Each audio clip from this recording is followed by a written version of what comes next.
الحمد لله حمدا كثيرا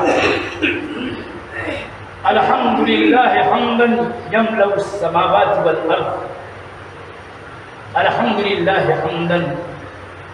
يملأ السماوات والأرض وما شاء من بعد والصلاة والسلام على عبد الله ورسوله المبعوث رحمة للعالمين خاتم النبيين محمد وعلى آله وأصحابه وأزواجه وذرياته أجمعين ومن تبعهم بإحسان إلى يوم الدين. أشهد أن لا إله إلا الله وحده لا شريك له ولا ضد له ولا ند له ولا مثل له ولا مثال له. وأشهد أن محمدا عبده ورسوله أرسله بالحق بشيرا ونذيرا. أما بعد فإن الله تعالى يقول في كتابه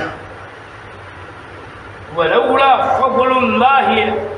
عليكم ورحمته ما زكى منكم من أحد ولكن الله يزكي من يشاء. وقال جل وعلا في سورة الشمس والشمس وضحاها والقمر إذا تلاها والنهار إذا جلاها والليل إذا يغشاها والسماء وما بناها والأرض وما طحاها ونفس وما سواها فألهمها فجورها وتقواها قد أفلح من زكاها وقد خاب من دساها اللہ تو میرے لیے میرا سینہ کھول دے، میرے لیے میرا امر میرا معاملہ آسان بنا دے. وَاحْلُلْ عُقْدَةً مِّن لِّسَانِي اور میری زبان کی گانٹھ کھول دے یا رب یفقہوا قولی تاکہ لوگ میری بات پوچھ پائے. اے اللہ مجھے کوئی علم نہیں، کچھ بھی علم نہیں مگر اتنا اور وہی جو تو نے سکھا دیا. تو علیم ہے، حکیم ہے، بہت زیادہ علم والا اور بڑی حکمت والا. میرے دینی بھائیوں، ہمیں اور آپ کو چاہیے مسئلہ وجوبی، مسئلہ ہمارے بندہ ہونے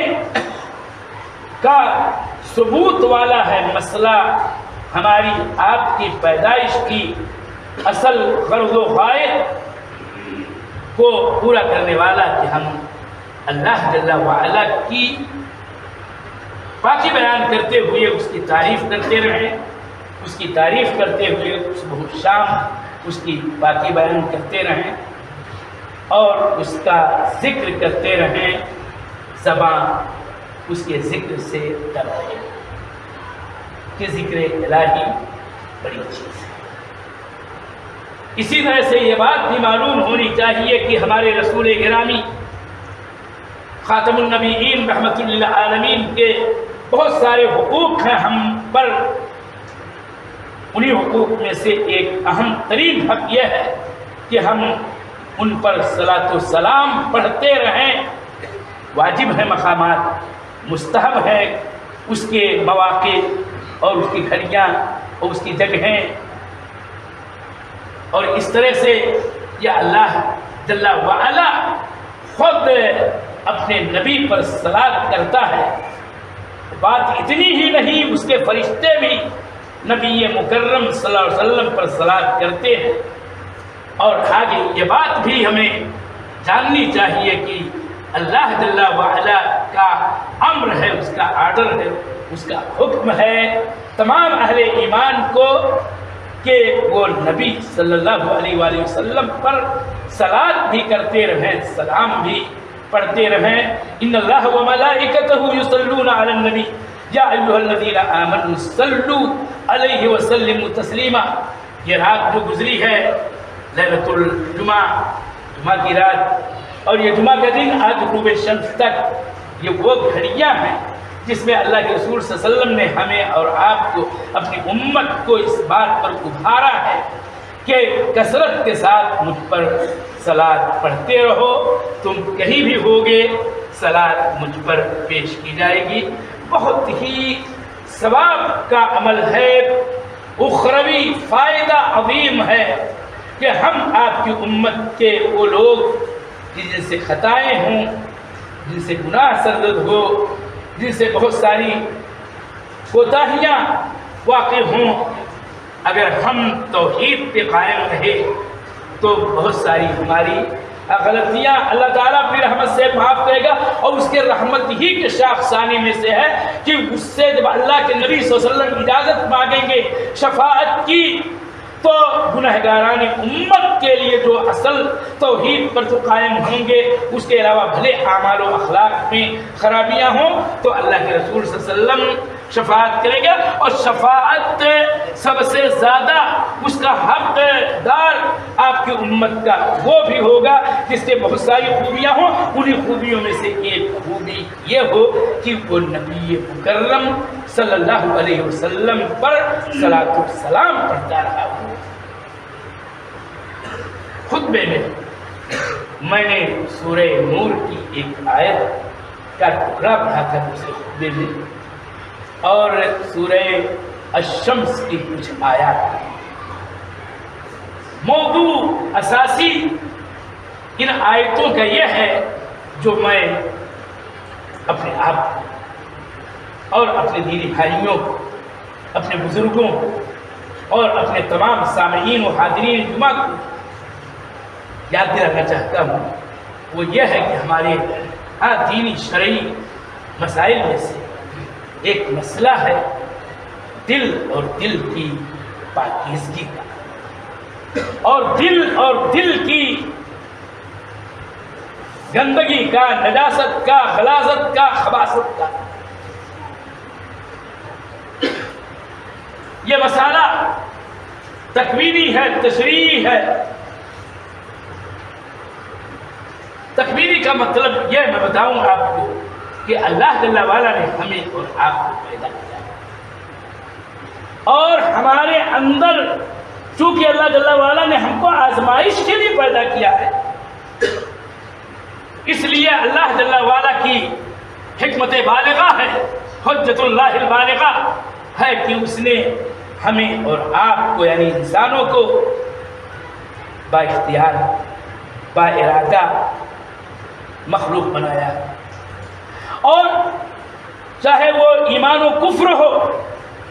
چاہے وہ توحید و شرک ہو، چاہے وہ حسنہ اور سیئہ، نیکی و برائی ہو، فسق و فجور ہو، اطاعت ہو، دونوں میں سے کسی کو بھی اختیار کرنے کا ملکہ، اختیار کرنے کا ارادہ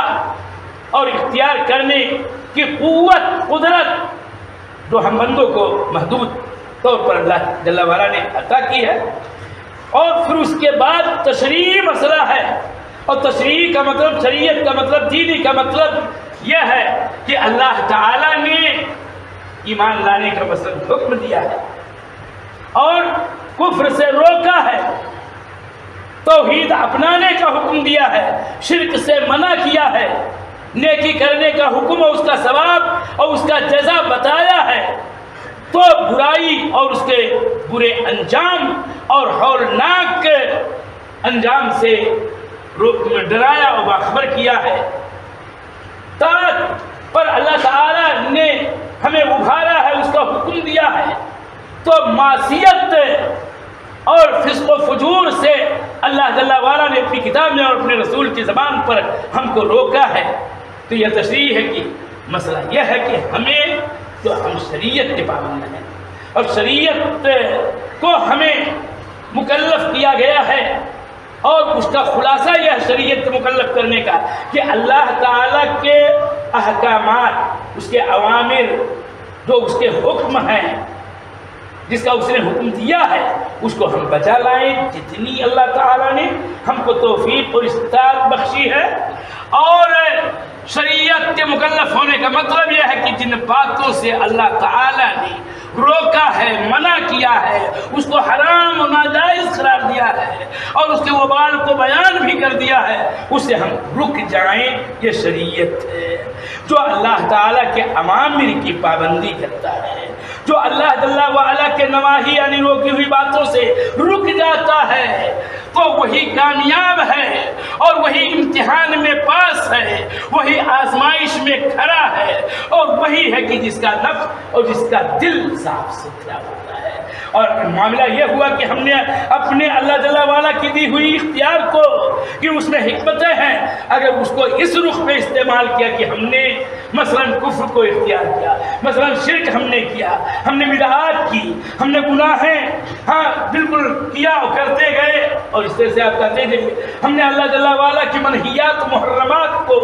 اختیار کیا اور اسی میں لت پت رہے، تو معاملہ یہ ہے کہ ہمارا اس کا مطلب یہ ہے کہ ایسا کرنے والے کا نفس خراب ہے، خرابی ہے، وہاں گندگی ہے، وہاں مہر لگا ہوا ہے، اور وہاں میل اور کچیل ہے، سمجھ نہیں آتا ہے گویا اس کے ناطے سے کہ اس نے اس کو اختیار کیا ہے کہ خیر کیا ہے کیا شر ہے، اور اس طرح سے اس کا میل، اس کا نفس گدلا ہوتا ہے۔ مطلوب ہے اگر کتاب و سنت کی آپ تعلیمات پڑھیں، سنیں، جاننے کی کوشش کریں، کسی سے پوچھیں، تو یہ ہے کہ عبادات جو اللہ جل وعلا نے ہم پر فرض کیا ہے، اس کی بہت ساری شکلیں ہیں اور اس کی بہت ساری صورتیں مشروع ہیں، ان عبادات کے بہت سارے اغراض ہیں جن کو مختلف تعبیروں میں اور مختلف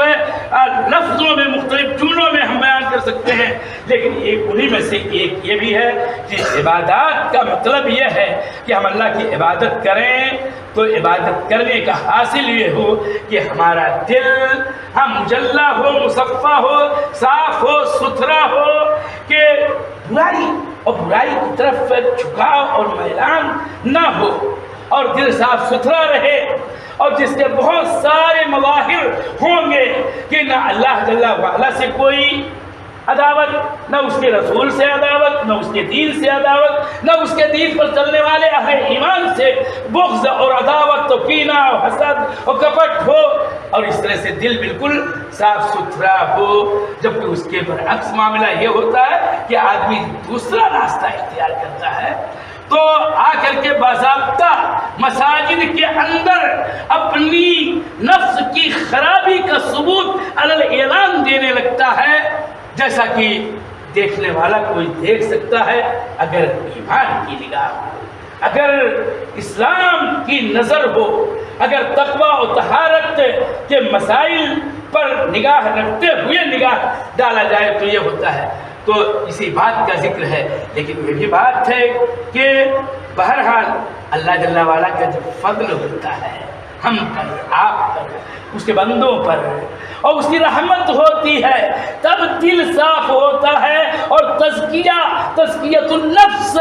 ملتا ہے۔ یہی بات اللہ جل وعلا کے کلام میں ہے کہ ولولا فضل اللہ علیکم ورحمتہ ما زکا منکم من احد، اگر اللہ کا فضل نہ ہو، اس کی رحمت نہ ہو، سورہ نور کی آیت ہے، ترجمہ اٹھا کے دیکھیے گا، تو تم میں سے کوئی صاف ستھرا نہیں ہو سکتا۔ ولیکن اللہ یزکی من یشاء، یہ تو اللہ تعالیٰ ہی ہے کہ جس کو چاہتا ہے اس کے دل کو، اس کے قلب کو، اس کے ضمیر کو، اس کے نفس کو تزکیہ عطا کرتا ہے۔ اور یہ بات بھی آپ کتاب و سنت کی تعلیمات میں پائیں گے کہ اللہ کے رسول صلی اللہ علیہ وسلم قرآن پڑھ کے اپنی امت کو سناتے تھے، آپ پر تلاوت کرتے تھے، کتاب کی، حکمت کی اور تعلیم دیتے تھے، اور انہیں میں سے ایک بات یہ بھی کہ آپ اپنے صحابہ کرام اپنے اوپر ایمان لانے والے اصحاب کرام رضوان اللہ علیہ الصلوۃ والتسلیم کا تزکیہ کرتے تھے. تزکیہ کی اور اس کے برعکس والے مسئلے کی اہمیت دیکھیے. میں یہ بات کر کے اپنی بات ختم کر رہا ہوں. سورہ والشمس کی آیات کا میں سرسری ترجمہ کر رہا ہوں اور آخر میں جو جملہ ہے اس کو آپ سنیے گا. اللہ تعالیٰ قسم کھاتا ہے والشمس وضحاہا، قسم ہے سورج کی اور اس کے کھلے ہوئے صاف ستھرے روشنی کی. یہ دعا کا مطلب ہے. والقمر اذا تلاہا، اور قسم ہے چاند کی اور اس کی کہ اس پر اس کے بعد لاتا ہے جس چیز کو، یعنی رات کی تاریکیاں کہ جب دن غروب ہو جاتا ہے تب سورج اگر وہ اپنے ابتدائی نصف میں ہے اور اگر بالخصوص آدھے مہینے کا چاند ہو جائے تو سورج کے بعد ایسا ہوتا ہے کہ چاند جگمگاتا ہے اور پورے عالم کی روشنی بکھیرتا ہے. والقمر اذا تلاہا والنہار اذا جلاہا، اللہ قسم کھانے والا ہے، قسم کھا رہا ہے، قسم ہے دن کی جب کہ اس کو وہ روشن کر دے، بالکل ہر چیز صاف ستھری نگاہوں کے سامنے ہو، نظر آئے، مجلہ ہو. واللیل اذا یغشاہا، اور قسم ہے رات کی کہ جب رات سے پہلے والا دن اس پہ چھا دے اور اس کو تاریک بنا دے. والسماء وما بناہا، قسم ہے آسمان اور اس کی کہ جس نے آسمان کو بنایا ہے، تعمیر کیا ہے، اللہ جل والا ہے. والارض وما طحاہا، قسم ہے زمین کی اور اس کی جس نے اس کو ہموار کیا ہے، بچھایا ہے اور ہمارے لیے چلنے پھرنے ٹھہرنے کے لائق بنایا ہے. اس کا ذکر بہت ساری آیتوں میں ہمارے نے کہا کہ میں سرسری ترجمہ کر رہا ہوں. والارض وما طحاہا ونفس وما سواہا، قسم کھا رہا اللہ اور قسم ہے نفس کی، انسانی جان کی، انسانی دل کی، انسان کے اندرون کی، انسان کے نہا خانے کی، اور اس کی جس نے اس کو برابر سلامت کیا ہے، بہت عمدہ پیدا کیا ہے، بہت اچھا بنایا ہے، سیدھا سادھا بنایا ہے. وَنَفْسٍ وَمَا سَوَّاهَا فَأَلْهَمَهَا فُجُورَهَا وَتَقْوَاهَا، یہ انسان ہے مراد اور ان کی جان ہے، ان کے دل، ان کے ضمیر اور پورا وجود تحریر دیے کہ اسی میں اللہ جل وعلا نے کی. اللہ جل وعلا نے فَأَلْهَمَهَا فُجُورَهَا، اللہ تعالیٰ نے نفس انسانی میں اس کی برائی کو بھی، اس کے برائی کرنے کی قدرت اور طاقت اور قوت اور صلاحیت اور پوری انرجی کو بھی اللہ جل وعلا نے اس میں ڈال رکھا ہے. وہ تقویٰ، اور نفس کے تقویٰ کو بھی، اس کے پرہیزگاری کو بھی، اس کے بچاؤ والی پاور کو بھی اللہ جل وعلا نے نفس انسانی ہی میں ودیت کیا ہے. اتنی قسمیں کھانے کے بعد گننا قرآن کھول کر کے ترجمہ بھی دیکھتے ہوئے میں گن کے آیا ہوں. اللہ جل وعلا نے 10 قسمیں کھائی ہیں، والشمس وضحاہا سے لے کر کے والنفس وما سواہا تک، 10 جس میں مخلوقات کی بھی قسم کھائی اللہ جل وعلا نے. اور یہ بات جائز ہے اللہ تعالیٰ کے لیے کہ وہ جس کی چاہے قسم کھائے، جیسا کہ قرآن کریم کا اگر آپ ترجمہ پڑھیں تو آپ دیکھ سکتے ہیں کہ بہت ساری مخلوقات کی اللہ جل وعلا نے قسم کھائی ہے. اور خود ان میں خود اللہ تعالیٰ نے اپنی قسم کھائی ہے، اپنی ذات کی قسم کھائی ہے اور اپنے آپ کی قسم کھائی ہے.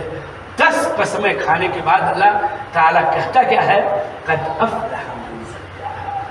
وقد خاب من دساہا. اسی کو میں پیغام کے طور پر اپنے آپ تک اور آپ تک پھیلنا اور ترسیل کرنا چاہتا ہوں، سینڈ کرنا چاہتا ہوں یہی میسج کہ اللہ جل وعلا قسم کھا کر کے کہہ رہا ہے کہ قد افلح من زکاہا، وہ کامیاب ہو گیا، وہ کامیاب ہو گیا جس نے نفس کو، اپنے آپ کو، اپنے اندرون کو، اپنے نہا خانے دل کو جس جس نے صاف ستھرا کر دیا، جس نے صاف ستھرا کر دیا وقت اور وہ ناکام و نامراد ہوا، خائب و خاسر ہوا کہ جس نے اس کو گدلا کر لیا، گندا کر لیا، میلا کر لیا۔ اس کا مطلب یہ ہے کہ تزکیہ نفس بڑی اہم چیز ہے اور اس کا خیال رکھنا چاہیے۔ اور یہاں پر یہ بتاؤں کہ تزکیہ نفس ہوتا کیسے ہے؟ آپ ایمان کے ذریعہ، عمل صالح کے ذریعہ، اخلاق عالیہ، اخلاق کریمانہ کے ذریعہ۔ اور نفس گندا کیسا ہوتا ہے اور کیوں ہوتا ہے؟ کفر ہو، شرک ہو، بدعت ہو، معصیت ہو، گناہ ہو اور بد اخلاقیاں ہوں، بد کرداریاں ہوں، اور اس طرح سے جو بھی زبان کی آفتیں ہیں، دل کی آفتیں ہیں، حسد ہے، بغض ہے، کینہ ہے، کپٹ ہے اور عداوت کے جو بھی درجات اور جو بھی اشکال اور مظاہر ہو سکتے ہیں، اگر وہی دل کے اندر ہے تو پھر ایسی صورت میں دل میلا کچیلا کرتا ہے اور ایسا انسان ناکام ہے۔ اور یہ کامیابی بھی کون؟ اصل کامیابی تو آخرت میں کامیابی ہے، کہ جیسا کہ قرآن کریم کے اگر آیتیں آپ پڑھیں تو فمن زحزح عن النار وادخل الجنہ فقد فاز، جو جہنم سے بچا دیا گیا اور جنت میں داخل کر دیا گیا فقد فاز، وہ کامیاب ہو گیا۔ اور معاملہ یہ ہے کہ جس نے اپنے آپ کو، اپنے اہل کو، اگر اللہ جل وعلا نے تو قیامت کے دن بچنے کا دن قائم کیا ہے، اگر اس دن وہ جہنم میں چلا گیا اپنے بد ایمانی کی وجہ سے، اپنے بد اعمالی کی وجہ سے، اپنے گناہوں کی کثرت کی وجہ سے اور گناہوں پر اصرار کی وجہ سے اور اپنے نفس کو گندا کرنے کی وجہ سے، تو وہی خاسر ہے۔ تو یہاں کامیابی دنیا کی کامیابی نہیں، آخرت کی کامیابی۔ یہاں جو ناکامی ہے اس آیت کریمہ میں وہ آخرت ہی کی ناکامی ہے۔ ہمیں اور آپ کو چاہیے میرے دینی بھائیوں کہ ایمان کے ذریعہ، شاعر اسلام پر عمل کے ذریعہ، فرائض و مستحبات کو بجا لانے کے ذریعہ اپنے آپ کو، اپنے نفس کو، اپنے ضمیر کو صاف ستھرا اور اس طرح سے بد عملی اور بد اخلاقی، بد کرداری اور تمام محرمات و نواہی جو اللہ اس کے رسول کے ہیں اس کو ترک کر کے، اس کو چھوڑ کر کے اپنے آپ کو صاف ستھرا رکھیں، ورنہ معاملہ برعکس ہوگا۔ کامیابی کی فکر ہوگی، ناکامی کا ڈر ہوگا۔ یہ ہماری ذمہ داری ہے، آپ کی ذمہ داری ہے۔ میرے بہت سارے ایسے مسائل ہوتے ہیں، سمجھ میں آتا ہے کہ کہاں آدمی کھڑا ہے، کیا اپنے آپ پہ اور اپنے نفس کے تزکیے کا اسے فکر ہے کچھ کی نہیں ہے، یا بس موقع دیکھتے ہی نفس کی جو خرابی ہے اس کو کسی نہ کسی شکل میں ظاہر کرنے پر آ جاتا ہے اور سوچتا ہے کہ ہم بھی بہتر کر رہے ہیں۔ اللہ تعالیٰ کا خوف، اس کی خشیت، اس کا ڈر، یہ تو اصل مسئلہ ہے۔ یہ اللہ تعالیٰ تو ہمیں تقویٰ کی توفیق دے، ہمارے دلوں میں خشیت اپنا پیدا کر دے۔ اے اللہ تعالیٰ تو وہی ہے کہ تیری توفیق کی بدولت، تیری فضل سے اور تیری رحمت ہی سے ہم ظاہری اور باطنی طور پر ایمانی اور اسلامی دنیا میں ہم صاف ستھرے ہو سکتے ہیں۔ تیری رحمت نہ ہو تو کون ہے بھلا کہ جو کچھ اپنے آپ کو بہتر ثابت کر سکے۔ اے اللہ تعالیٰ ہم تجھ سے دعا کرتے ہیں کہ تم نیکیوں کی توفیق دے اور برائیوں سے بچنے کی تو ہمیں توفیق عطا کر۔ اقول قولی ھذا واستغفر اللہ لی ولکم ولسائر المسلمین فاستغفروہ من کل ذنب انہ هو الغفور الرحیم۔ اللہم صل علی محمد وعلی آل محمد کما صلیت علی ابراہیم وعلی آل ابراہیم انک حمید مجید۔ اللہم بارک علی محمد وعلی آل محمد کما بارکت علی ابراہیم وعلی آل ابراہیم انک حمید مجید۔ اے اللہ تعالیٰ تو اسلام اور مسلمانوں